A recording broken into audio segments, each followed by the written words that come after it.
Hello, you're watching Offbeat Business TV or listening to the OBBM Network podcast. My name is Susan Hamiton, and on Offbeat Business TV, we talk about the relationship between business and politics here in DFW. Sometimes we talk about things that are a little uncomfortable, and today is no different. And I'm about to introduce you to Sandy Storm with DeliverFund.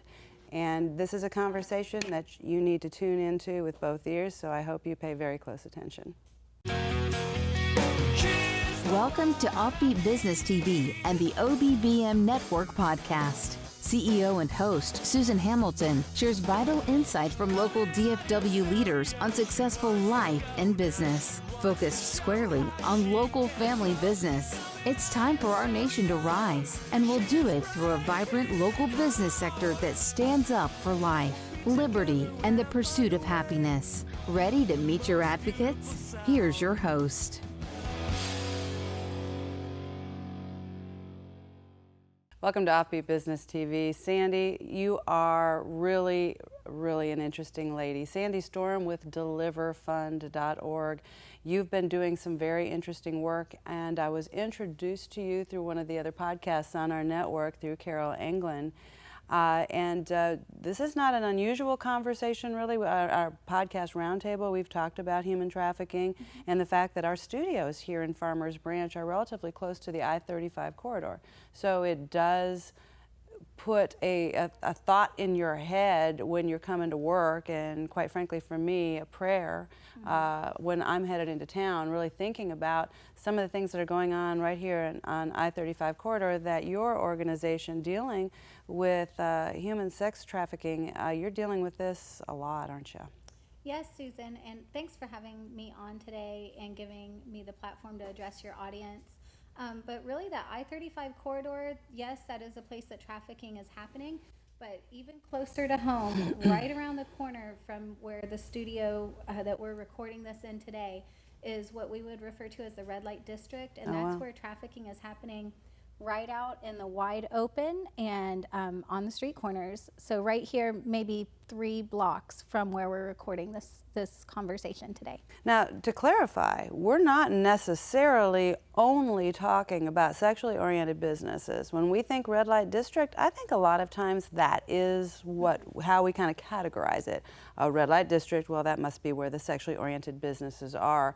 But what we're talking about is much further beyond that. Right, and really with the sexually oriented businesses, I would say that that is not only something to be concerned about for business owners in that part of the community, because that's just going to bring a clientele to your business community that might not be the best fit for your customers to see coming in and out of that area.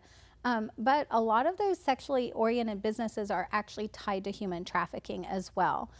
When we see the SOBs, the sexually oriented businesses, we also see a lot You call them SOBs? That's just well, funny. that's how they're referred to, especially with law enforcement.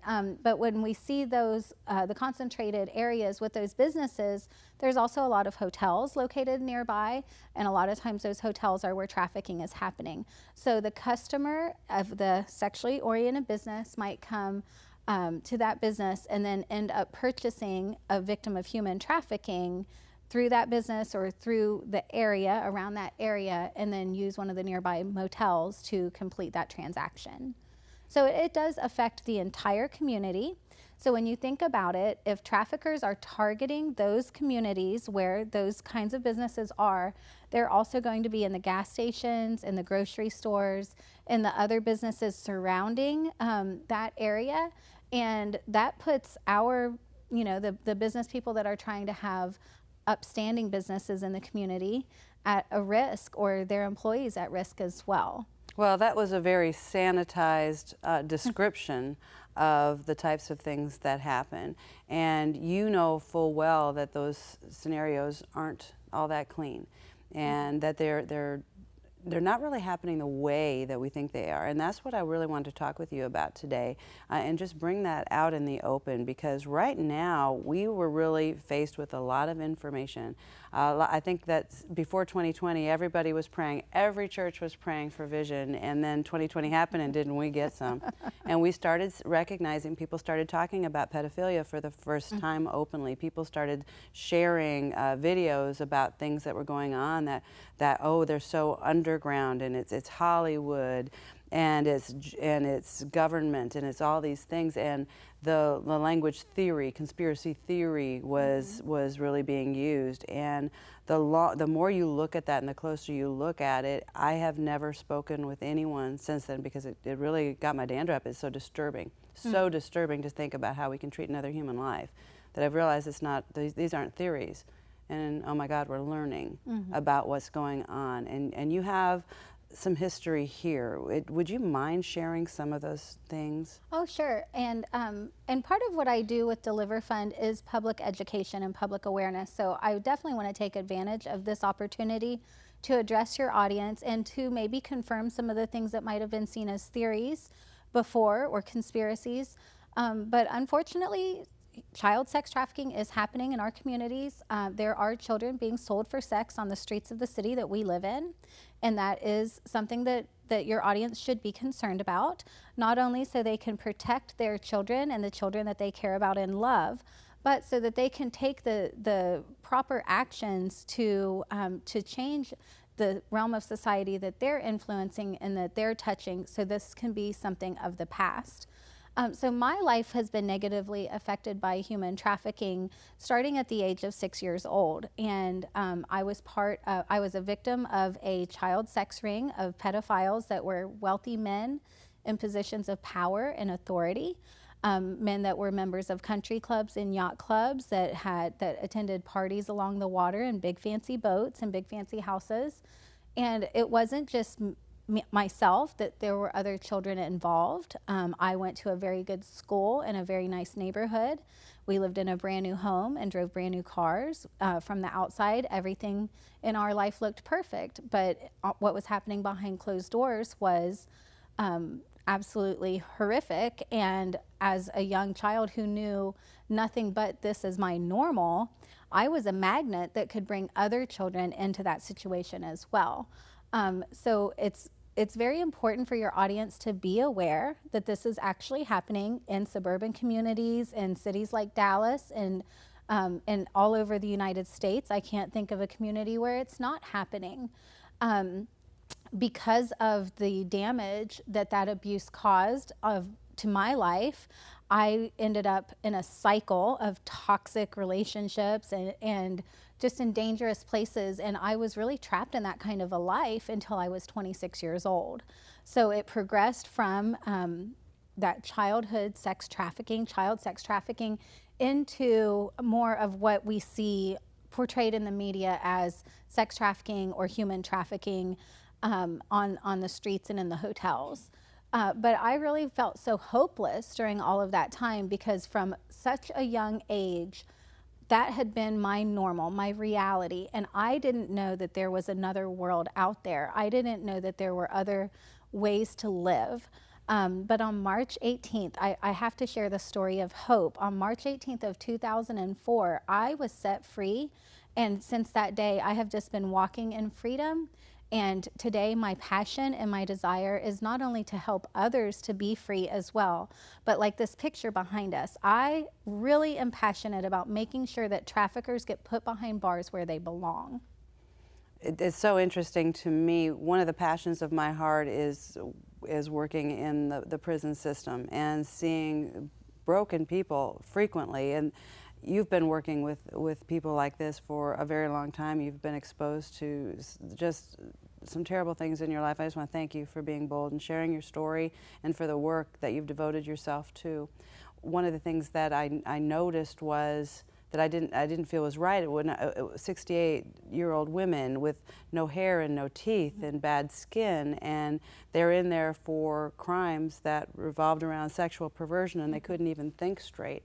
And what you would learn there is somebody be waiting for them outside because they're just a piece of meat.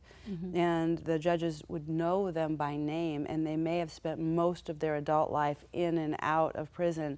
And it would really break my heart when I'd see that, because I don't see that as a pervert. I think, you know, the way society looks at it, I see that as, we really failed mom.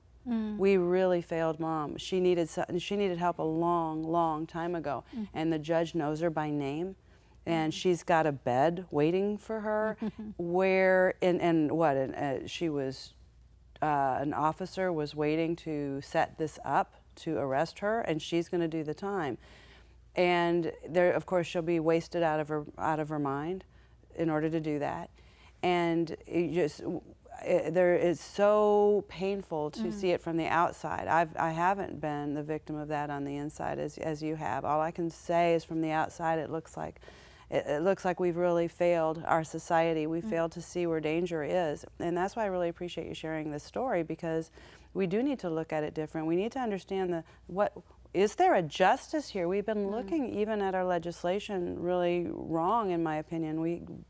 Where are we missing it? Well, I will say we're in Texas, so we're recording this in Dallas, and in Farmers Branch, very close to Dallas. And Texas has some new legislation come out this year where the first time offense of sex buying is a state jail felony. So I think that that's in the right direction, because we really do have to target the parts of the economic pattern that trafficking follows that create the commodity. Now that I want to talk about in a lot more detail. Let's take a break and go to our sponsors for a minute, and when we come back, we're going to tackle that. We are being censored. America's news outlets no longer provide the truth. 90% of news outlets in the United States are controlled by 6 corporations. They're not out to tell you the truth of what's happening. They're out to tell you the picture of the world that they represent.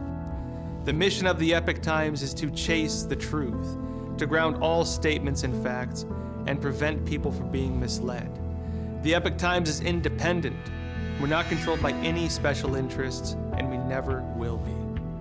The Epoch Times is a non-partisan media. That means we don't stand for any political party. This is a battle between truth and deceit, a battle between forces that would ensnare this country in ignorance, and between a media that wants to present you with the truth. Subscribe today and join the Americans who are seeking truth and tradition. We'd love to have you on board. Business runs on technology, and human beings are creatures of habit. Unfortunately, not all our habits are good. Technology, when it works, is supposed to make our lives easier, creating routines that allow us to protect customer data, track our progress, forecast the future, communicate better, and move much faster. So, you need technology solutions that work when you're not working, or simply not paying attention. Smart technology solutions, making the complicated uncomplicated.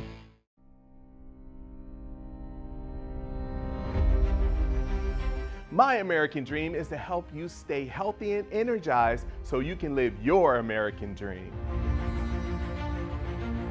Our American dream is equipping future generations of American dreamers. My American dream is to protect my community so they can live their American dream. My American dream is to bring you some spice and flavor to your life. Our American dream is ensuring what's most valuable to you. Our American dream is creating opportunities for healthcare providers so they can have their American dreams. My American dream is serving our business community and advocating for all of your American dreams.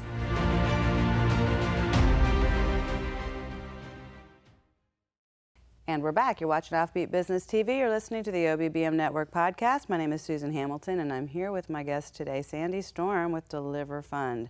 That's a strange name for an organization that's dealing with human sex trafficking, and you're really going after these guys. Yeah, we are, and we know that that we are a different kind of organization, and we are looking at the human trafficking issue and solving the problem using technology and innovation. So we are a fund. We do use the donations from our private donors to support the work that we do. And we also partner with other organizations and help to fund some of them as well. So that's something behind the name. You can look at our website, DeliverFund.org, and get a lot more information about the name and the logo. The logo is really cool too, and the story behind that. But we were started by some former special operations professionals from Navy SEALs, pararescuemen from the Air Force. They met in the CIA, and when they found out that human trafficking was happening, and there was no centralized database, there was no centralized government agency that had the ball on that issue, they left their careers with special operations and they formed DeliverFund because they knew that they could take the knowledge, the training, and the skill set that they had developed over these decades of special operations and create the resources that are needed for local law enforcement to be trained, equipped, and advised on how to hunt down human traffickers. So we're very proactive in the work that we do using that special methodology. And when we empower local law enforcement to know who to look for, what to look for, and how to build these cases, we have a 100% conviction rate. Every case that we have helped law enforcement to build, the traffickers end up behind bars, like I said, where they belong. So we're a very unique organization, and we're really seeing a shift as we work in different communities to educate law enforcement and to partner with them to inform their investigations. We're seeing a shift not only in how they do their law enforcing, but we see a drastic decline in trafficking because traffickers look at what they do like a business. They want to make the most amount of money for the lowest risk. So if we're going to address the business community, it might be good to start talking about the economic triangle and how this even happens in the first place. Yes, help us understand that. I mean, this is a business, but how? How on? Describe that. Like what kind of person? I just can't imagine. What kind of person would look at a vulnerable child, a vulnerable teenager, or a vulnerable young adult and say, I could commodify that person and I could make an income? It's a trafficker is the kind of person who does that. And so with any kind of economics, you know, there's that economics triangle of supply and demand and product, right? Like there has to be a supplier that in this situation is the trafficker. That's the point of sale. And then there has to be a demand. That's the buyer. That's the person who goes looking for a victim, or a person, a body to rent, let's say. And then the product, unfortunately, in this situation is a person, a human being, somebody who is born with a destiny, somebody who has, you know, emotions and thoughts and desires and hopes for their future. And the trafficker finds a vulnerable person that they know that they can manipulate and control, and they turn that person into a commodity. They advertise them to the buyers who have these voracious appetites and they just want what they paid for, and they want to find somebody who's willing to do anything for that money. And the product in this situation, that human being that's being rented or sold, is giving all of the money to the trafficker either out of fear or because they've been manipulated and convinced that this is their only opportunity, this is the only way that they can live. So when you look at it from an economic lens and you see how this is a business for the trafficker, then we can start at DeliverFund, we start to dismantle these business networks. We start to raise the risk in the marketplace. So it's no longer a low risk, high reward business deal for that trafficker. Once we train law enforcement how to be proactive and go after the point of sale, go after the transaction, the trafficker will go back to other criminal activity that law enforcement is already properly trained to combat, like stealing cars or selling drugs or other criminal types of activities.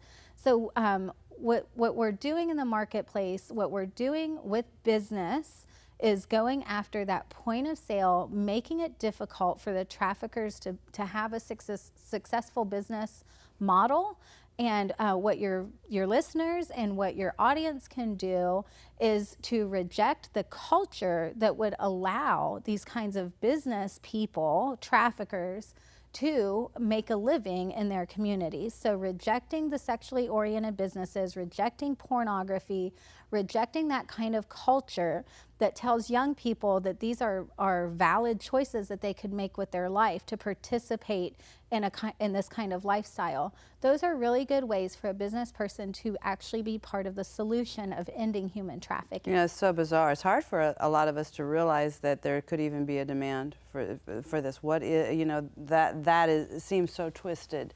And the fact of the matter is the face of this trafficker is very different than we might assume.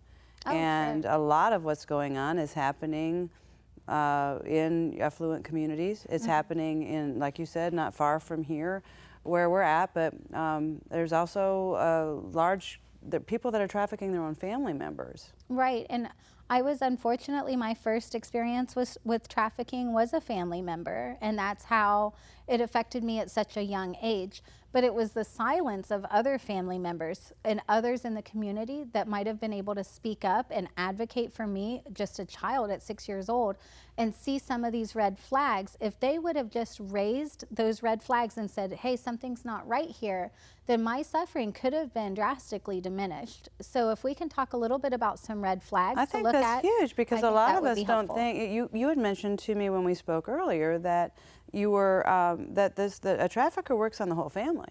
The trafficker works on the buy-in of everyone in your world. Yes, so there's a lot of heads turning here. Traffickers are master manipulators. They will groom an entire community. So they will not only groom the victim that they are looking to be predators of, but they will also groom anybody who has any access to that potential victim.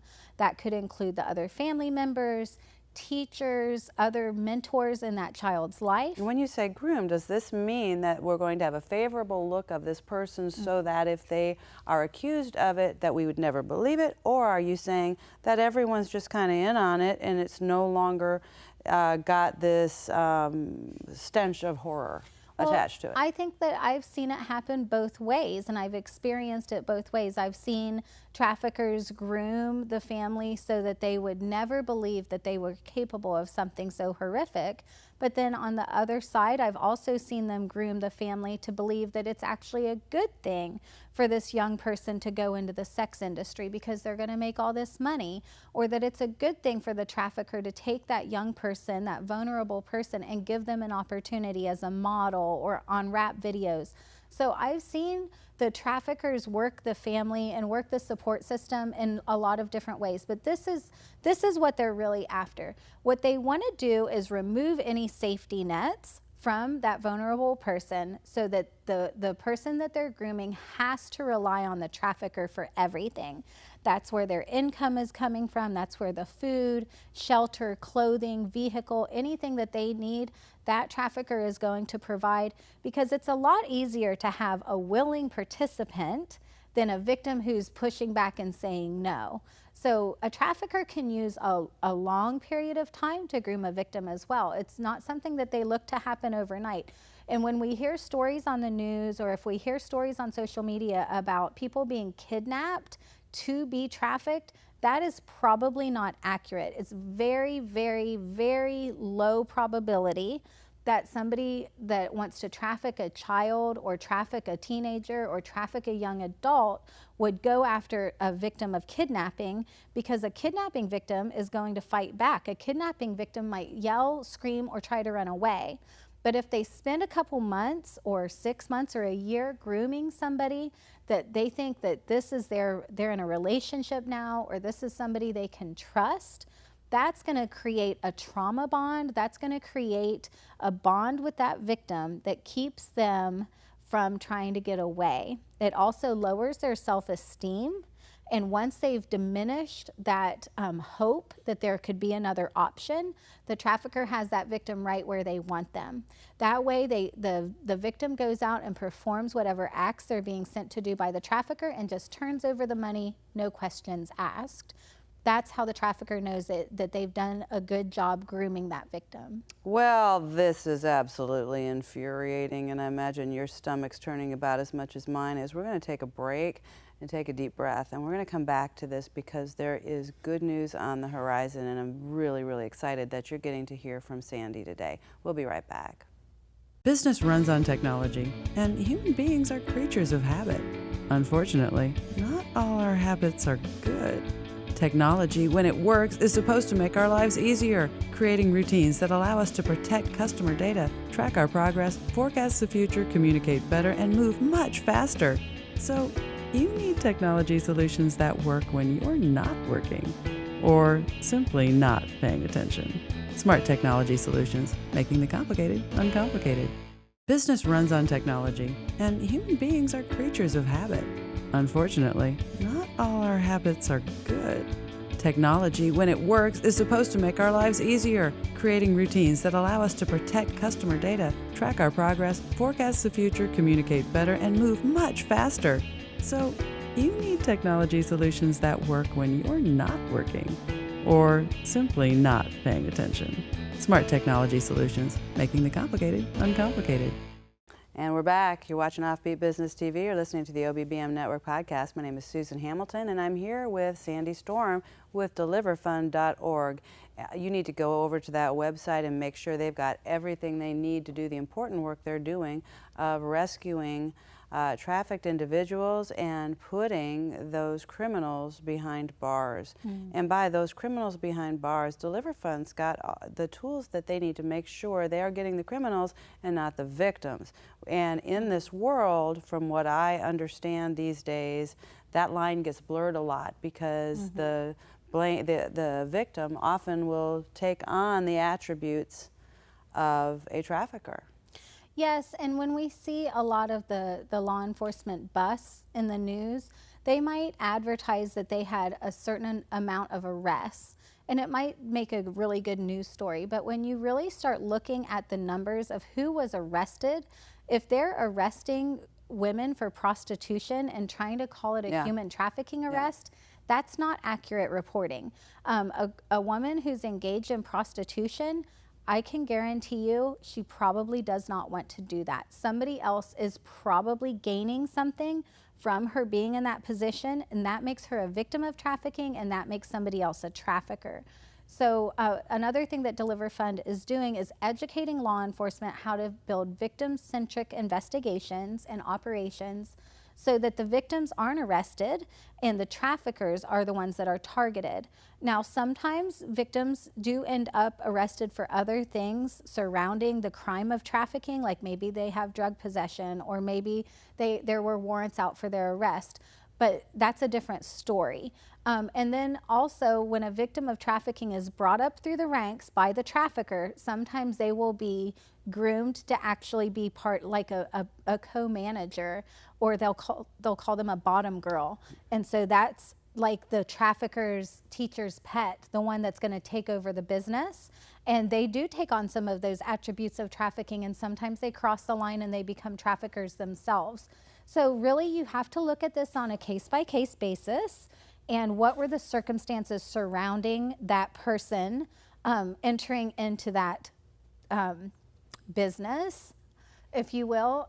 So it's a very complicated issue, and we at DeliverFund, what we're trying to do is help law enforcement to look at it through a lens that's not only survivor informed, but we have former special operators, CIA, NSA, FBI on our team, and they know a lot about building investigations and about counterterrorism. This is what they did when they were in the special operations. So they're using that same methodology and that same type of training to empower local law enforcement to do counter human trafficking operations, so they can literally stop human trafficking before it even happens. You know, that's you do know. It's so bizarre. It's so bizarre that we've got a very dirty government, a very dirty celebrity pool of people that are the language that they use, the tweets that they put out seem to make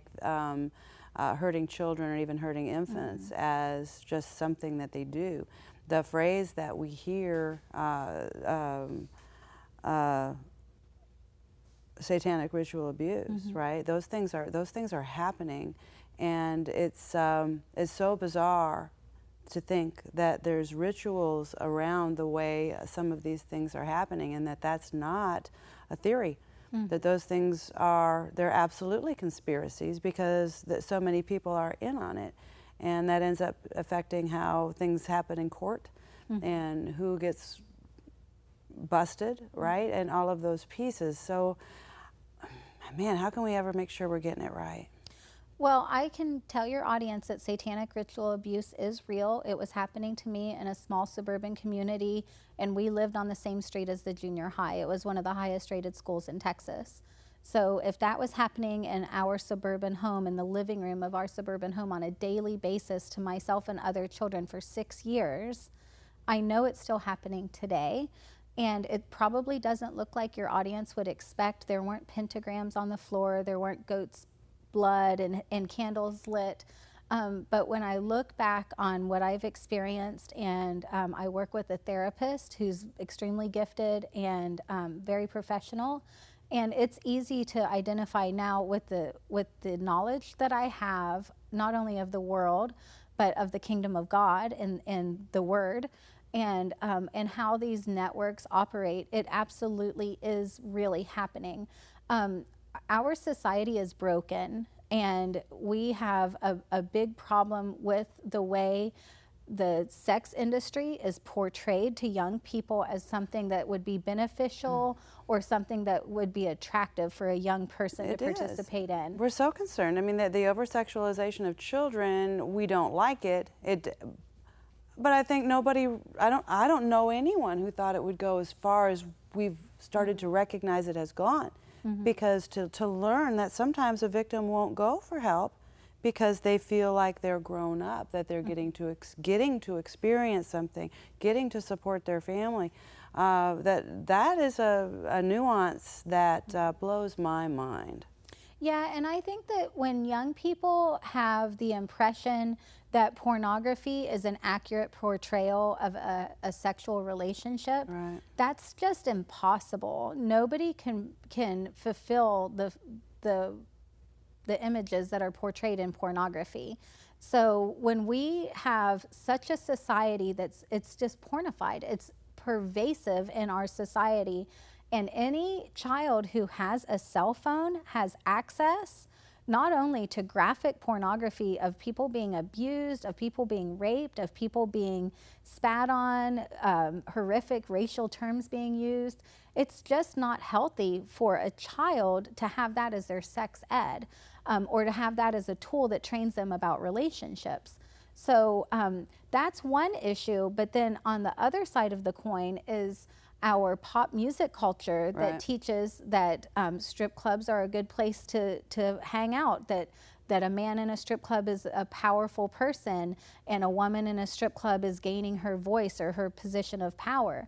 Right, they do put the sex and power together a lot, and I think also what disturbs me is when I is realizing YouTube for kids.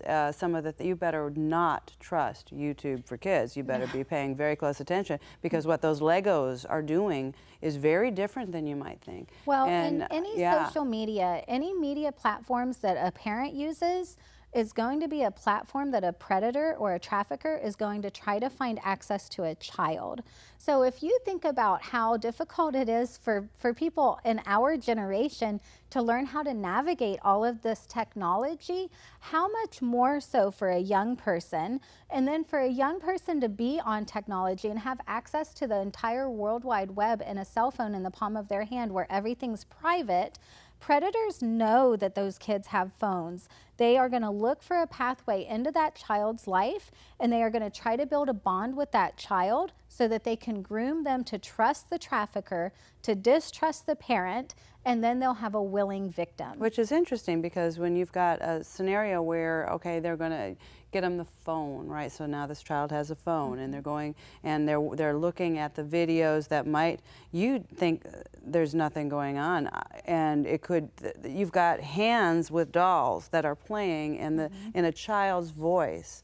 it just seems like unless you're really paying attention to the dynamic of what on earth they're talking about and pay close attention, you may miss this. It could be happening right there. And that's a methodology of grooming, isn't it? Just get them exposed to that idea, to that thought, because when a child's exposed to something like that and they act out, well, now we've got these other negative emotions associated with them, and they want to be justified in their behavior, right? And then somebody comes along and says, "Hey, I'll let you do that," right? And if I understand correctly, that seems to be part of the rhythm here. Sometimes that is a way that a trafficker would look to get access to a child. Society is grooming our children. So the music that our children are listening to, the television that they're consuming, the media that they're consuming is grooming them to accept these behaviors as normal. And why would they resist these behaviors if they've been normalized? So as parents, as responsible citizens, and as safe adults in children's lives, we have the responsibility to teach the truth to our children and to teach something healthy to our children.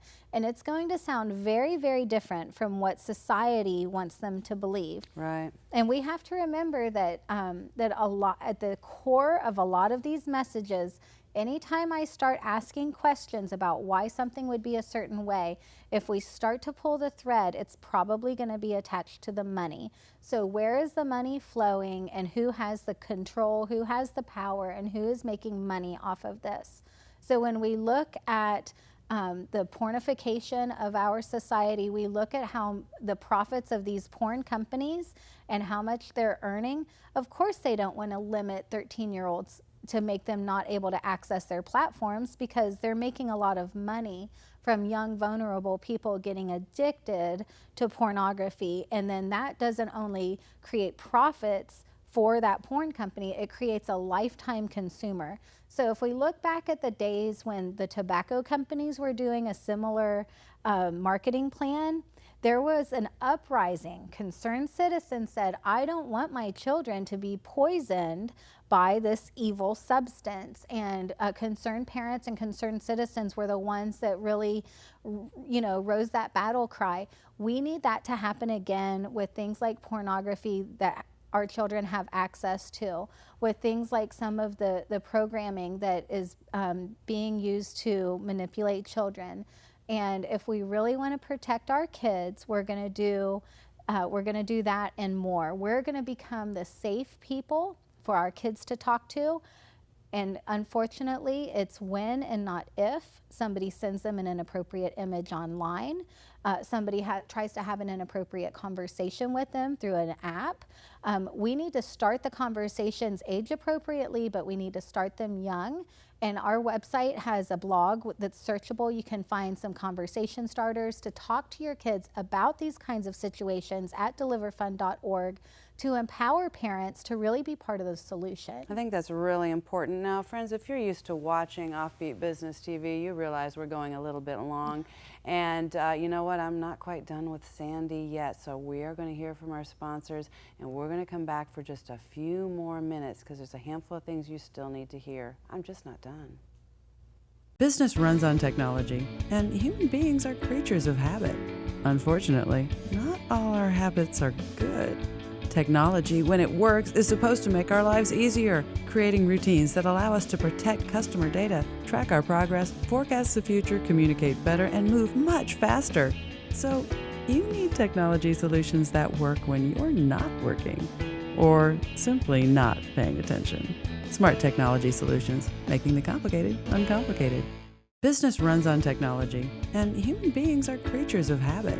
Unfortunately, not all our habits are good. Technology, when it works, is supposed to make our lives easier, creating routines that allow us to protect customer data, track our progress, forecast the future, communicate better, and move much faster. So, you need technology solutions that work when you're not working, or simply not paying attention. Smart technology solutions, making the complicated uncomplicated.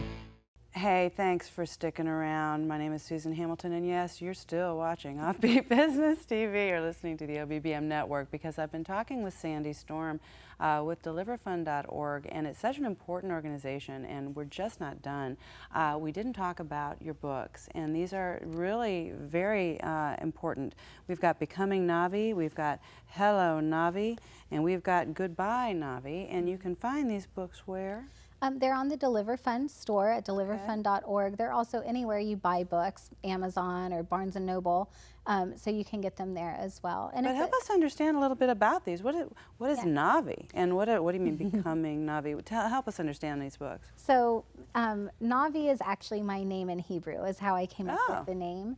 But the books are a trilogy, so they're 3 separate books. They each tell their own individual story, but if you read them as a set, you see the whole picture, kind of like the Chronicles of Narnia. You could read The Lion, the Witch, and the Wardrobe and hear one story, but you could read the entire set of the Chronicles and see a bigger picture. So the first book, Becoming Navi, tells about my experience being trafficked as a child. I tell everything through an allegorical lens, so it's memoir, but it's more like watching a movie based on true events than watching a documentary. So instead of those dry facts and figures, there's nuance, there's character development, there's plot development, and you kind of feel like you're going on an adventure with the characters. I also shield the heart of the reader because I don't want to shatter the heart. I want to empower people to know the truth about trafficking so that we can make a difference.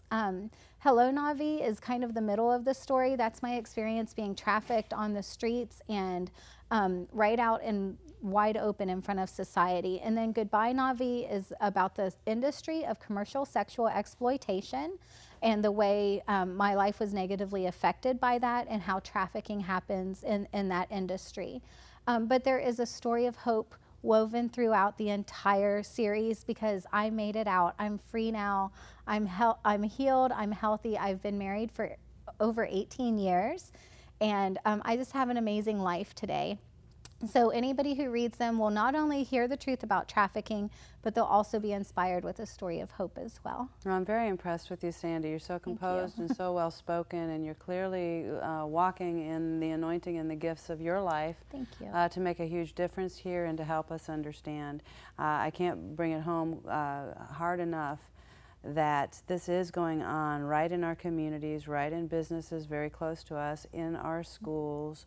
And how important it is to make sure that we are paying attention to the things that are going on with the school board, the policies. You've mentioned that before. There are policies that happen in place in our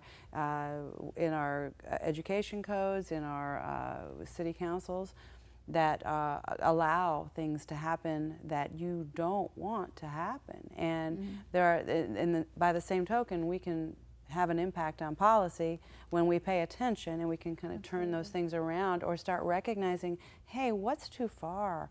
What are we allowing that is putting danger, reckless danger, far too close to our kids? And how do we protect them? And then also, I think from an employment standpoint, how do we look at our community and recognize that we have to be able to employ people that have gone through significant trauma and be able to help them. And I think that we're unprepared for this. I think we're unprepared as a business community to do what needs to be done because employment can be play such a huge role in helping someone turn their life around and get on their feet and really empower them, and as well as mentoring them in that situation. Do you have any advice for employers for how we might, recognize a scenario that maybe we could mentor or help or heal, right? I mean, we didn't talk about how on earth do we respond, because if you see a dangerous situation and think you're supposed to go deal with it because your guts want to, you could really, really hurt people. There's certain ways that you've got to deal with that. So why don't you help us understand that first? And then I'd like to know how we can do a better job on the employment side of helping our workforce. Absolutely. So if you have the spidey senses going off and you think that there's a situation that's not right or good or normal, the #1 thing to do is call local law enforcement and make a report. You can make an anonymous report if you want it to be anonymous, But that is so crucial because a case can only be built by law enforcement. Traffickers can only be arrested by law enforcement. Victims can only be rescued by law enforcement. So your tip to law enforcement might be what exactly the piece of information that they need to rescue that victim and to identify the trafficker. So absolutely call your local law enforcement 911 if it's an emergency, or the non-emergency number if it's not a pressing emergency.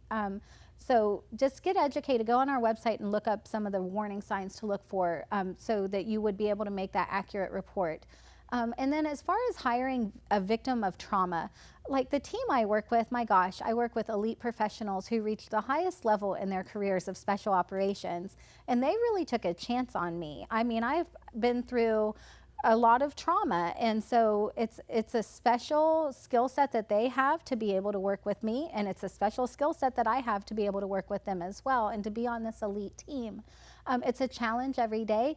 We're working out the kinks as we go, and I feel like this is absolutely the best place that I can apply my strengths, my passions, and my training and my experience. But not every survivor of trauma has the same history that I have. So sometimes a victim of trafficking, when they finally get free, they might want to go into a different space that is completely unrelated to human trafficking and completely unrelated to the justice movement.